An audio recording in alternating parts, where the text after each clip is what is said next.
40 থেকে 50 জন একাধারে কোপায়, এবং সেই কোপানোর পরে আমার একটা পা, আমার একটি চোখ এবং আমার হাত, এই হাতে 4-5টা ভাঙা দিছিল, এবং এখন নখটা ঠিক হয়নি, চোখ ঠিক হয়নি। আমার সেই অস্ত্র উদ্ধারের নাটক করে আমি দীর্ঘদিন দেশান্তরী। মানে অস্ত্র মামলা দিয়ে দেয়, অস্ত্র মামলা দিয়ে দেয় আমাকে প্রধান আসামি করে। ওরা কি রাজনৈতিক একজন আদর্শবান মানুষ ছিলেন নাকি পুরোটাই সন্ত্রাসী ছিলেন আগাগোড়া? আমার বাড়িতে যেয়ে আমার মাকে হুমকি দিয়ে আসে যে তোর ছেলেকে আমি যেখানে পাবো সেখানে ক্রস ফায়ার দিয়ে মেরে ফেলবো। আমরা যে বাংলাদেশের জনগণ স্বাধীন হয়েছে এটাই আমরা খুশি। এখন একেবারে পিওর অক্সিজেন পাচ্ছেন। হ্যাঁ, অবশ্যই।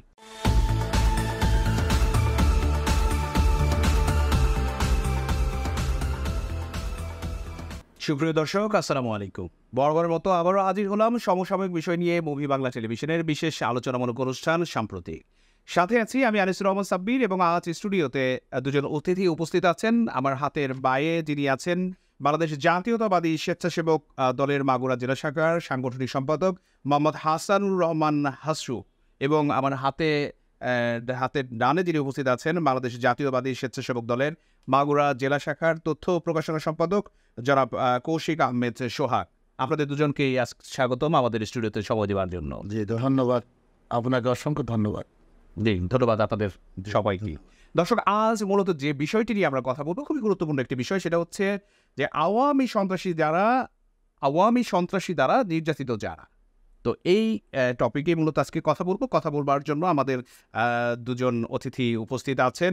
আমরা প্রথমেই আমার হাতের বায়ে যিনি আছেন বাংলাদেশ জাতীয়তাবাদী স্বেচ্ছাসেবক দলের মাগুরা জেলা শাখার সাংগঠনিক সম্পাদক মোহাম্মদ হাসানুর রহমান হাসু, আপনার কাছে আমি আসতে চাই যে দীর্ঘ 17 বছরের একটি পরিক্রমা, অর্থাৎ আওয়ামী দুঃশাসনের দ্বারা পরিচালিত হয়েছে দেশ, এবং আপনারা যারা অন্যান্য রাজনৈতিক নেতাকর্মী ছিলেন, বিশেষ করে হচ্ছে বড় একটি দল বাংলাদেশ জাতীয়তাবাদী দল বিএনপি, অর্থাৎ তার স্বেচ্ছাসেবক দলের আপনি একটি খুবই গুরুত্বপূর্ণ একটি জেলা শাখার দায়িত্বে ছিলেন। তো এই দল যখন ক্ষমতা আসলো, অর্থাৎ স্বৈরাচারী সরকার, এখন এটা না বললেই না এক চেটিয়া, যিনি সরকার প্রধান যিনি ছিলেন সাবেক প্রধানমন্ত্রী শেখ হাসিনা, তিনি যে কর্মকাণ্ড করেছেন এবং আপনাদের যে নিপীড়ন নির্যাতনের আপনারা যারা শিকার হয়েছেন, ঠিক ওই জায়গা থেকে, অর্থাৎ তাদের ক্ষমতায় আসবার পরে আপনি কী ধরনের নির্যাতনের শিকার হয়েছেন এবং এত বছর কিভাবে ছিলেন আসলে দেশে, বা কি করতেন তখন? ধন্যবাদ। আজ মুভি বাংলা টেলিভিশনে আমাকে আমন্ত্রণ জানানোর জন্য। প্রিয় দেশবাসী বা সকলেই যারা আপনারা অবগত আছেন যে বিগত সরকারের যে নীতিটা, সেই নীতিটা ছিলই বাংলাদেশের মানুষকে কিভাবে হয়রানি অত্যাচার করে শেখ হাসিনার ক্ষমতা চিরস্থায়ী করা যায়। তার এই রোষানলে আমরা আসলে আমাদের এই 17টা বছরের জীবনের যে শত কষ্ট বললে আসলে শেষ করার মতো নয়। আমরা দীর্ঘদিন বাড়িতে থাকতে পারিনি। আমার শিশু সন্তানের উপর বারবার হামলা হয়েছে, যা দেশবাসী জানে। তারপরেও আমরা শহীদ প্রেসিডেন্ট জিয়াউর রহমানের আদর্শে বুক ধারণ করে আমরা রাজপথে ছিলাম, এবং এই সরকারের রক্তচক্ষুকে উপেক্ষা করে আমরা বিভিন্ন ধরনের শান্তিপ্রিয় রাজনৈতিক কর্মসূচি করেছি। আচ্ছা, এই রাজনৈতিক কর্মসূচির ক্ষেত্রে পদে পদে তো আপনার বাধার সম্মুখীন হয়েছে, এবং যদি কোথাও কোনো সভা সেমিনার করতে গিয়েছেন সেখানে বাধা, বা এই যে পূর্ব অনুমতিরও একটা ব্যাপার কাজ করতো তখন। আচ্ছা, তখন এই যে সভা সেমিনার করার ক্ষেত্রে অনেক সময় তো আপনারা কি এখানে নির্যাতিত হয়েছেন, কারাবরণিত করেছেন। তো আসলে ওই সময়ে আপনাদের নেতাকর্মীদের মনোবল কেমন ছিল? আসলে আমাদের মনোবল অটুট ছিল। আমরা তো লড়ছিলাম দেশের জন্য, দেশের মানুষকে এই দুঃশাসনের হাত থেকে মুক্ত করার জন্য। তারপর দীর্ঘকাল ইতিমধ্যে বাংলাদেশের যারাই কারাগারে নিক্ষেপ হয়েছে, মাগুরা তো তার ব্যতিক্রম নয়। 18 সালের নির্বাচনে আপনারা দেখেছেন মাগুরার 1 আসন থেকে জাতীয়তাবাদী দল থেকে যিনি মনোনয়ন পেয়েছিলেন, আলহাজ মনোয়ার হোসেন খানকেও সম্পূর্ণ একটি মিথ্যা খুনের মামলায় দীর্ঘদিন কারাগারে রেখেছিল তৎকালীন সরকার। আমারও সৌভাগ্য হয়েছিল মিথ্যা মামলায় আমাকেও ওই সময়টায় কারাগারে থাকতে হয়েছে দীর্ঘদিন। যেটাকে আপনি সৌভাগ্য বলছেন আর কি, যে ওই সময় আসলে এটা সৌভাগ্য যে স্বৈরাচারী সরকারের দ্বারা কারাবরণ করা। এবং এই যে একের পর এক কারাবরণ করেছিলেন, আপনার কথায় আপনি বলছিলেন যে আপনার শিশু সন্তান, আপনার স্ত্রী, আপনার মা বাবা, পরিবার পরিজন নিয়ে একটা মানে কি বলবো যে একটা ভীতিকর পরিস্থিতির মধ্যে দিয়ে জীবন কাটিয়েছেন সে সময়। তো আমরা আবার একটু আসবো আপনার কাছে। আর কৌশিক, আপনি তো তথ্য ও প্রচার সম্পাদক স্বেচ্ছাসেবক দলের মাগুরা জেলা শাখার। তো সেদিকে আপনার উপরে নিপীড়ন বা নির্যাতন কেমন হয়েছিল সে সময়? আসলে আমার উপরে যেরকম নির্যাতন হয়েছে, মাগুরা জেলায় অনেকের উপরে এরকম নির্যাতন হয়েছে। সেক্ষেত্রে আসলে কারণ আমি যখন ছাত্রদল করতাম, ছাত্রদলের পরে স্বেচ্ছাসেবক দলের যখন পৌর সহসভাপতি, তো আমার কমিটির প্রেসিডেন্ট ছিল আমার বাংলাতে যিনি আছেন হাসানুর রহমান হাসু, তখন উনি।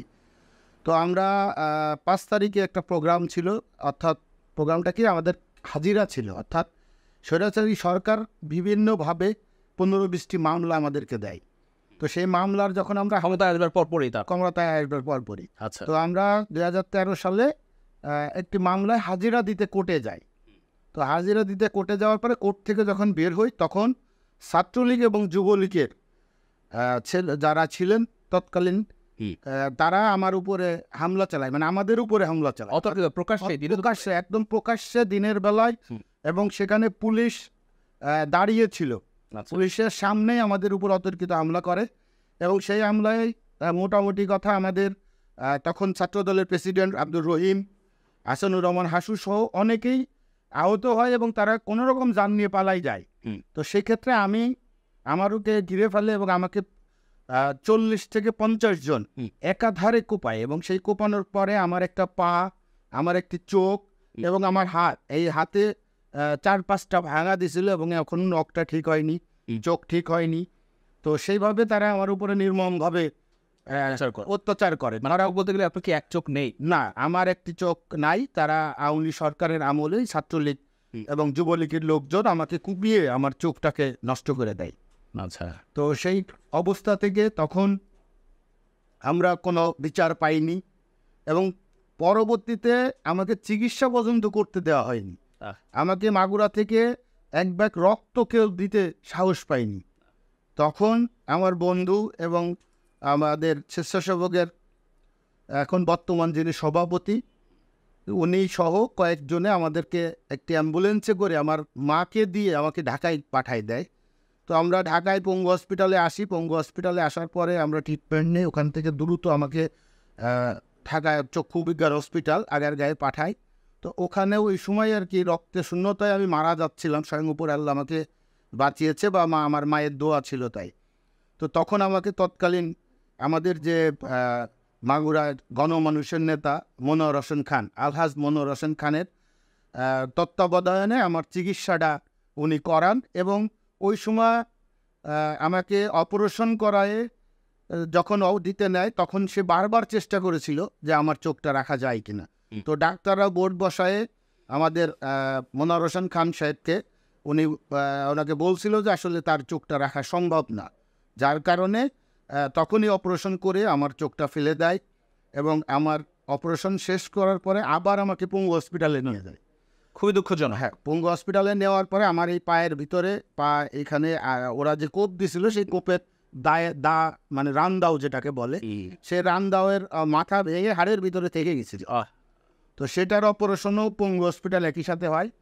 তো আসলে এইভাবে করেই আমরা আছি আর।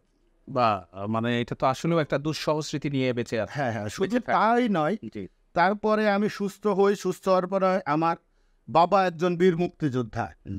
তো সেই তখন থেকে এখনো পর্যন্ত আমার বাবার ভাতা বন্ধ করে দেয়। এবং কিছুদিন আগে আপনি জানলেন যে আমি যখন চাকরি করতে আসি, তখন আমি মহিবাংলা টেলিভিশনে চাকরি করি। সেই অবস্থায় যখন আমার বাবার ভাতা বন্ধ হয়ে যায়, আমাদের এমডি সাহেব সুপারিশ করছিল যে উনার বাবা তো আর মুক্তিযোদ্ধা। তো সেই পরিপ্রেক্ষিতে আমাদের ওখানকার যে চেয়ারম্যান ছিল আবু নাসির বাবলু, সে বিএনপি পরিবার বলে আমাদেরকে সেখান থেকেও বঞ্চিত করেছে। এবং আমার বাবাকে কয়েকবার বদলি করা হয়েছে, লাস্টে তার পেনশনের টাকাটা পর্যন্ত আমরা পাইনি, শুধু বিএনপি পরিবারের জন্য।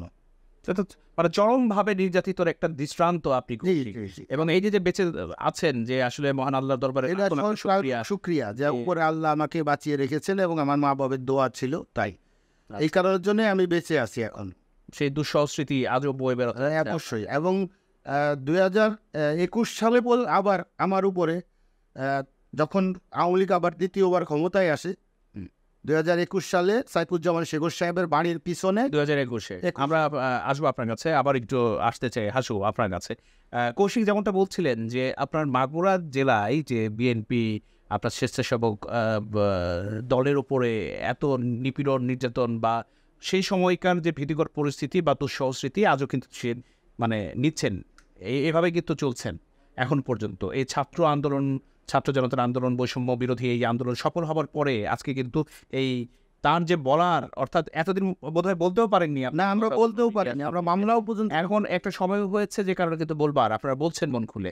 যে আপনিও কিরকম তো হামলা মামলার এরকম অসংখ্য শিকার হয়েছেন, আপনি জড়িয়েছেন হামলার নাকি? যা আসলে হামলা মামলা তো শেষ নাই। আচ্ছা, আপনার গত বছরের 6 সেপ্টেম্বর জি। তারিখে মাগুরাতে আমার স্বেচ্ছাসেবক দলের একটি খুব বড় রকম একটা কর্মী সমাবেশ আহ্বান করেছিল কেন্দ্রীয় স্বেচ্ছাসেবক দলের নেতৃবৃন্দদের উপস্থিতিতে। হুম।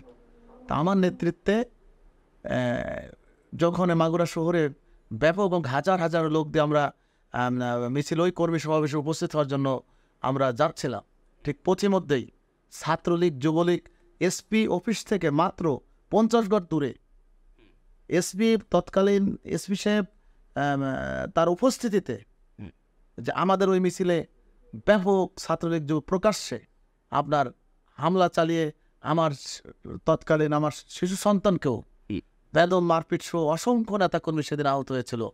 এবং আমাকে প্রধান আসামি করে আমার বাড়িতে অস্ত্র রেখে, আগ্নেয়াস্ত্র রেখে তৎকালীন এসপি সাহেব এবং ওসি সাহেব আমার সেই অস্ত্র উদ্ধারের নাটক করে আমি দীর্ঘদিন দেশান্তরী, মানে অস্ত্র মামলা দিয়ে দেয়। অস্ত্র মামলা দিয়ে দেয় আমাকে প্রধান আসামি করে। তারপরেও আমরা কিন্তু রাজপথ ছাড়েনি। জানি একদিন এদেশে আইনের শাসন প্রতিষ্ঠিত হবে। মানে এই আওয়ামী সন্ত্রাসীদের মতো আপনারা দেশ ছেড়ে পালানোর কোনো চিন্তাই করিনি। আমার নেত্রী যখন কারাগারে, আমার মা যখন কারাগারে, তখন আমরা কেন দেশ ছাড়ার চিন্তা করব? আমরা দেশে থেকেই আন্দোলন সংগ্রাম করেছি। এবং আরেকটা ঘটনা আপনাকে বলি, আমার পিতা দীর্ঘ 4 টার্ম 1972 সাল থেকে 2013 সাল পর্যন্ত মাগুরা পৌরসভার কাউন্সিলর হিসেবে জনপ্রতিনিধিত্ব করেছেন। আচ্ছা, আমাকে বাড়িতে না পেয়ে আমার বাবাকে, বৃদ্ধ পিতাকে সেই কারাগারে নিক্ষেপ করেছে। একটাই কথা, ছেলেকে হাজির করো, তোমাকে ছেড়ে দেব না। কিন্তু আমার বাবা আপোষ হয়। মানসিকভাবে টর্চার করা হয়েছিল, আমরা বিপর্যস্ত। তারপরেও আমরা ব্যবসা প্রতিষ্ঠান, আমার গত 28 তারিখে যে ঢাকার মহাসমাবেশে যে তাণ্ডব চালিয়েছিল বিগত সরকার, খুনি সরকার, সেখানে আমার মাগুরাতে আমার একটা ছোট্ট রেস্টুরেন্ট ছিল, যেটা আপনার যেটা আমার একমাত্রই রুজির ব্যাপার ছিল। সেখানে আপনার প্রকাশ্যে শেখ হাসিনার এপিএস সাইফুজ্জামান শিখর এবং বর্তমান সাবেক এমপি সাইফুজ্জামান শিখরের প্রত্যক্ষ নির্দেশে আমার সে প্রতিষ্ঠানটা একদম দুমড়ে মুচড়ে দেয়। একদম মাগুরা পুলিশ লাইন থেকে ওটাও প্রায় 50-100 গজ দূরে আমার প্রতিষ্ঠানটি। সবকিছু এখানে আমি একটা জিনিস লক্ষ্য করলাম যে কৌশিক যেমনটা বলছিলেন যে পুলিশের উপস্থিতিতে তাকে কোপানো হয়েছে, এবং সেটা হচ্ছে যে একটা নিরাপদ জায়গা, কোর্টের মতো একটি জায়গায়, সেখানে কিন্তু কোর্ট চত্বরে তাকে কোপানো হয়েছে। আপনি বলছেন যে পুলিশ লাইন থেকে মাত্র কিছু দূর ডিস্টেন্সে আপনার দোকান পাট ভেঙে গুড়িয়ে দেওয়া হয় সমস্ত পুলিশের উপস্থিতিতেই। তো পুলিশের উপস্থিতিতেই যখন সন্ত্রাসী কর্মকাণ্ডগুলো সম্পাদন হচ্ছে, এর দায়ভার মূলত কার বলে মনে করছেন? অবশ্যই এর দায়ভার বিগত সরকারের শেখ হাসিনার। এবং এই যে শেখ হাসিনার আপনি দায়ভার তাকেই দিচ্ছেন।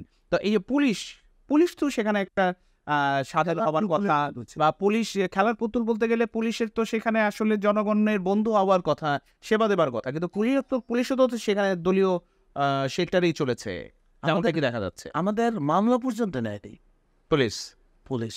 আমার বাবাকে আহত করেছে, আমার সন্তানকে আহত করেছে, আমার প্রতিষ্ঠান গুড়িয়ে দিয়েছে, আজও আমি মামলা করতে পারিনি। তাহলে পুলিশের প্রতি যে এই যে ঘৃণা বা বিদ্বেষ এইসব কারণেই জন্মিয়েছে। অবশ্যই পুলিশের কাছ থেকে তো মানুষ সাধারণ যে মৌলিক যে সেবাটা, সেটা থেকে তো তৎকালীন বাংলাদেশের মানুষ বঞ্চিত হয়েছে, তা আমরাও বঞ্চিত হয়েছি। মানে পুলিশ তার নিরপেক্ষতা পালন করে নাই। করবে নিরপেক্ষ ছিল না। তৎকালীন ওসি যিনি ছিলেন জি সিরাজুল ইসলাম, জি। সেই ওসি ছিল শেখর সাহেবের বন্ধু।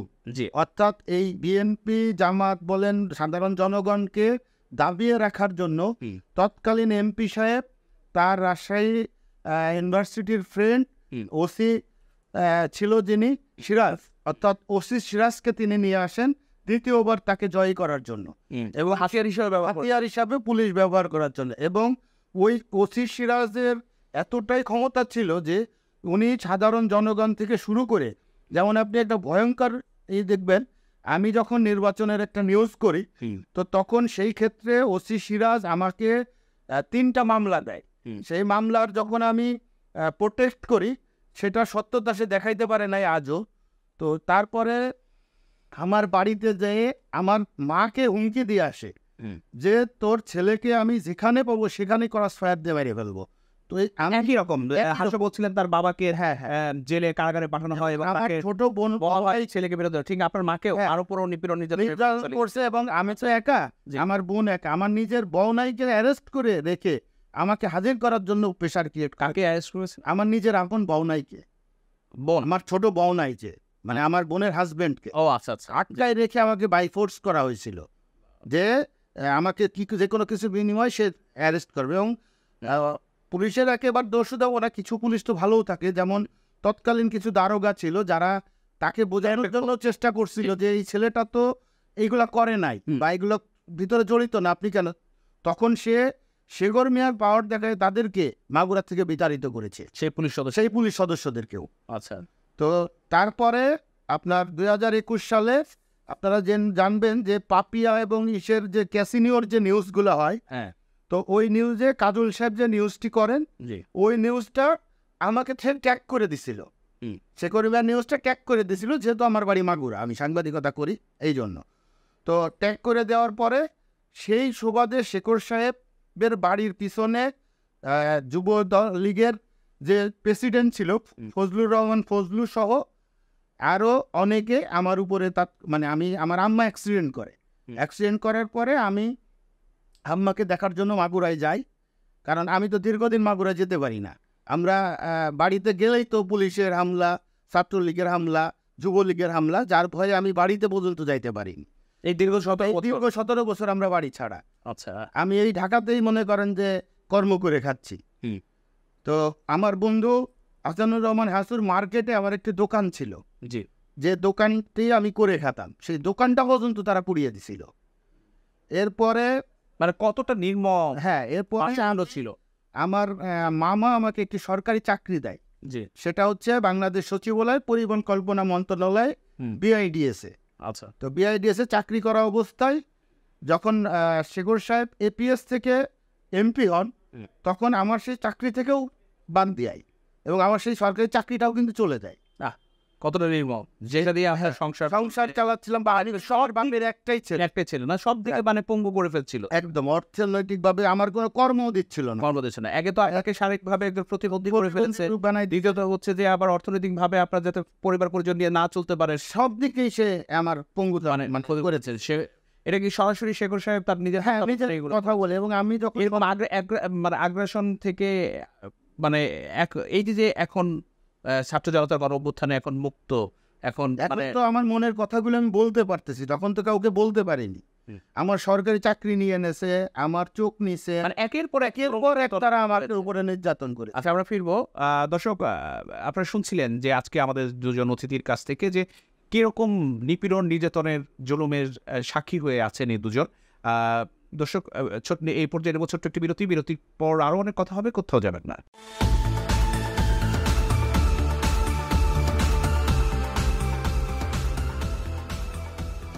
সুপ্রিয় দর্শক, ফিরে এলাম বিরতির পর। কথা হচ্ছিল আজকের দুজন অতিথি মাগুরা জেলা শাখার স্বেচ্ছাসেবক দলের সাংগঠনিক সম্পাদক মোহাম্মদ হাসানুর রহমান হাসু এবং হচ্ছে স্বেচ্ছাসেবক দলের মাগুরা জেলা শাখার তথ্য প্রকাশনা সম্পাদক জনাব কৌশিক আহমেদ সোহাগ। এবং আজকের যে বিষয়টি সেটা হচ্ছে আওয়ামী সন্ত্রাসী দ্বারা নির্যাতিত যারা। কৌশিক, আপনি বলছিলেন যে আপনি বাংলাদেশ সচিবালয়ের মতো একটি জায়গায় পরিবার পরিকল্পনা মন্ত্রণালয়ে আপনি একটা ছোট্ট একটা চাকরি করতেন, সেখানেও আপনার সেই চাকরিও চলে যায়। অর্থাৎ এক পর্যায়ে হচ্ছে পরিবার পরিজন নিয়ে আপনি একজন অসুস্থ মানুষ কিভাবে রাজধানী ঢাকাতে আসলে আপনি জীবিকা নির্বাহের পেছনে আপনি প্রায় 17টা বছর যে নিজের জেলা থেকে নিজের পরিবার পরিজন থেকে অনেকটা দূরে এত বছর পার করলেন। এত বছর পার করার পরও কি তারা কি আপনার পেছনে লেগেছিল? মানে বিভিন্ন একের পর এক নামে বেনামে, যেমনটি হাসু বলছিলেন যে নামে বেনামে মামলার পর মামলা, এরকম মামলা কি জড়িয়ে আছে বা কতগুলো মামলা আছে আপনার এই পর্যন্ত? আমার এই পর্যন্ত 13টা মামলা আছে। জি, 13টা মামলা আছে এবং সব মামলাগুলোর ভিতরেই আমার নাম ঢুকানো হয়েছে। আচ্ছা। এবং এই মামলা হামলা এবং এই নির্যাতনের মানে চিন্তা করতে করতে আমার বাবা হার্ট স্ট্রোক করে পর্যন্ত মারা গেছে। এবং আমার সংসারে আমি একমাত্র উপার্জন ক্ষম ব্যক্তি এবং আমার একটাই সন্তান আমি, আমার ছেলে আর আমার একটা বোন আছে, এক ভাই আমরা এক বোন। আচ্ছা আচ্ছা। তো এইভাবে আর কি ধরেন কখনোই আমি বাড়ি যাই ঠিক মতো ঘুমাইতে পারিনি। আমি যদি কোনোদিনও মানে কখনো বাড়ি গেছি তো অন্যের বাড়িতে আমাকে ঘুমাইতে হয়েছে। কতটা কষ্টের। আমার গ্রামের থেকে শুরু করে যারাই শেখর মিয়ার সাথে জড়িত ছিল প্রত্যেককেই বলা ছিল যে আমাকে দেখা মাত্র যেন বিতাড়িত করে। এবং এই যে রিসেন্টলি আমি ঢাকায় থাকা অবস্থা, আমি ছোট্ট একটা চাকরি করে খাচ্ছি, সেই অবস্থায় আমার মা অ্যাক্সিডেন্ট করে পা ভেঙে যায়। আমি সকালে সংবাদ শুনে আমি আমার মাকে দেখতে যাই হসপিটালে। হসপিটাল থেকে বের হয়ে আমি যখন আবার ঢাকায় চলে আসতে যাই তখন সাইফুজ্জামান শেখরের ঠিক বাড়ির পিছনে আমার মোটরসাইকেলটা নষ্ট হয়ে যায়। ওখানে একটা গ্যারেজ ছিল, আমি গ্যারেজটা একটু মোটরসাইকেল দেখাচ্ছিলাম, তাৎক্ষণিক কোথা থেকে ওরা এসে আমার উপর আক্রমণ করলো এই কিছুদিন আগে। আচ্ছা। এবং সেই আক্রমণে ধরেন আমার এই 2 হাত, আমার এই হাতটা পাশ ভাঙা, মানে আমি আমার মাথায় হেলমেট ছিল যার জন্য আল্লাহ বাঁচাইছে ওইবারও। এই 2 হাত পুরো গুঁড়ো গুঁড়ো করে দিয়েছিল, শুধু রড আর হকি স্টিকের বাড়ি। পরে আমি যখন সেন্সলেস হয়ে যাই ঠিক ওই মুহূর্তে আমি মোটরসাইকেল ফেলে দৌড় দিয়ে একটি বাসের পিছনে উঠে পড়ি। বাসের পিছনে আমি মানে ওখানে হয়ে যাওয়ার আগে এক মুহূর্তে আমি দৌড়াই ওই ভাঙা হাত দিয়েও আমি উঠে পড়ি। তখন ওইখানের যারা ওই বাসের স্টাফ ছিল তারা আমাকে হসপিটালের সামনে ফেলে দেয়। তো হসপিটালের সামনে কিছু লোক আমাকে নিয়ে যায় ট্রিটমেন্ট করার জন্য। তো ওই অবস্থায় আমার ট্রিটমেন্ট না করে আমাকে হসপিটালে ফেলে রাখছিল। তখন আমাদের মাগুরার গণমানুষের নেতা আলহাজ মনোয়ার হোসেন খান তার ফোন পেয়ে সে সঙ্গে সঙ্গে আমার বন্ধু হাসানুজ্জামান হাসু সহ আরও বেশ কিছু নেতৃবৃন্দ লোকজনকে হসপিটালে পাঠায় এবং তাৎক্ষণিক ট্রিটমেন্টে অ্যাম্বুলেন্সে করে আমাদেরকে ঢাকা পঙ্গু হসপিটালে নিয়ে আসে। এবং আমি দীর্ঘ প্রায় 6 মাস পঙ্গু হসপিটালে ট্রিটমেন্ট, মানে একের পর এক শেয়ার করছিল, মানে আপনার মৃত্যু নিশ্চিত করার জন্যই মানে তারা লেগে পড়েছে। কিন্তু মহান আল্লাহর কুদরতে আপনি এখনো সুস্থ সবল আছেন এবং আজকে বলতে পারছেন। হাসু, আপনার কাছে একটু আসতে চাই। কৌশিক বারবার বলছিলেন যে আপনিও সেটা বলছিলেন যে আপনাদের সাইফুজ্জামান শেখর যিনি সাবেক এমপি এবং সাবেক প্রধানমন্ত্রী, সাবেক এপিএস ছিলেন, সাইফুজ্জামান শেখর তো সন্ত্রাসী কর্মকাণ্ডের তার রাজনৈতিক কোনো কর্মকাণ্ড তো এখানে শোভা পাচ্ছে না। যে কথাগুলো শুনছি প্রত্যেকটাই তো সন্ত্রাসী কর্মকাণ্ডের কথাই উল্লেখ হচ্ছে। আসলে তিনি ব্যক্তিগতভাবে কেমন ছিলেন? উনি কি রাজনৈতিক একজন আদর্শবান মানুষ ছিলেন নাকি পুরোটাই সন্ত্রাসী ছিলেন আগাগোড়া? আসলে আমরা শুনেছি উনি ছাত্র জীবন থেকেই ক্যাডারশিপের রাজনীতি করতেন। আচ্ছা। এমনই মাগুরাতেও শুধু আমরাই নয়, এরকম হাজারো বিরোধী মতের নেতাকর্মীরা রয়েছে, তার থেকে কেউ নিস্তার পায়নি। জি। তার বাগান বাড়িতে নির্যাতনের ছেল ছিল। জি। তার একটা বাগান বাড়ি আছে, সেখানে নির্যাতনের ছেল ছিল। সেখানে রাষ্ট্রের গুরুত্বপূর্ণ ব্যক্তিদেরকে নিয়ে, বিশেষ করে আপনার সাংবাদিক কাজল আহমেদ, মাগুরার বাংলাদেশের যিনি বড় সাংবাদিক, আমরা ওখানেও নাকি ওনার বাগান বাড়িতে দীর্ঘদিন আটক রেখে ইন্ডিয়ায় পুশব্যাক করার চেষ্টা করেছিল। এটা আমরা শুনেছি এবং নির্ভরযোগ্য তথ্য বলছে। তা সেহেতু আসলে মাগুরার জনপদটাই একটা ভয়ানক পরিস্থিতি সৃষ্টি করেছিল। মানে শেখর সাহেবের ঘরেও একটা আয়নাঘর ছিল। ওখানেও আয়নাঘর সৃষ্টি করেছিল। তেমনি মাগুরার মানুষ আজ আসলে স্বাধীন। মানুষের যে মুক্তি, এর যে উচ্ছ্বাস, স্বতঃস্ফূর্ততা আপনারা দেখেছেন 4 তারিখ 5 তারিখ মাগুরাতে যে ছাত্র বিজয় উৎসব এবং মাগুরার জনগণ তথা বাংলাদেশের জনগণ যে স্বস্তির ভিতর আছে, আমাদের কিন্তু আর চাওয়া পাওয়ার কিছু নাই। আমরা এই সরকারের কাছে কিংবা ভবিষ্যৎ সরকারের কাছেও আর আমাদের চাওয়া ব্যক্তিগতভাবে চাওয়া পাওয়ার নেই। আমরা যে নতুন করে স্বাধীনতার স্বাদ পেয়েছি, আমরা যে বাংলাদেশের জনগণ স্বাধীন হয়েছে, এটাই আমরা খুশি। এখন একেবারে পিওর অক্সিজেন পাচ্ছেন। হ্যাঁ, অবশ্যই। মানে এতদিন হচ্ছে যে 4 দেয়ালের মাঝে বন্দী থাকার মতো অবস্থা ছিল প্রত্যেকের। এমন দিন গেছে 2-3 মাস আমি সূর্যের আলো পর্যন্ত দেখিনি।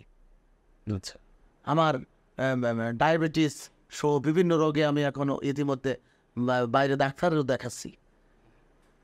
আমরা একদম শেষ পর্যায়ে চলে আসছিলাম। আমার মনে হলো আমরা আর পৃথিবীর আলো আর দেখতে পারবো না, এরকম একটা আয়নাঘরের ভিতরে আমরা মনে হয় যে বাংলাদেশটাকে একটা আয়নাঘর বানিয়ে ফেলেছে বিগত সরকার।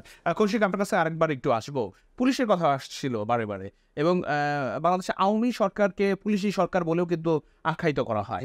অর্থাৎ পুলিশ তাদের এমনটাও বলা যায় যে লাইসেন্স করা সন্ত্রাসী আওয়ামী সরকারের, এবং আওয়ামী সরকারের সমস্ত কুকর্মগুলো বাস্তবায়ন করবার জন্য পুলিশ সরকার কিন্তু একাগ্রচিত্তে কাজ করেছে।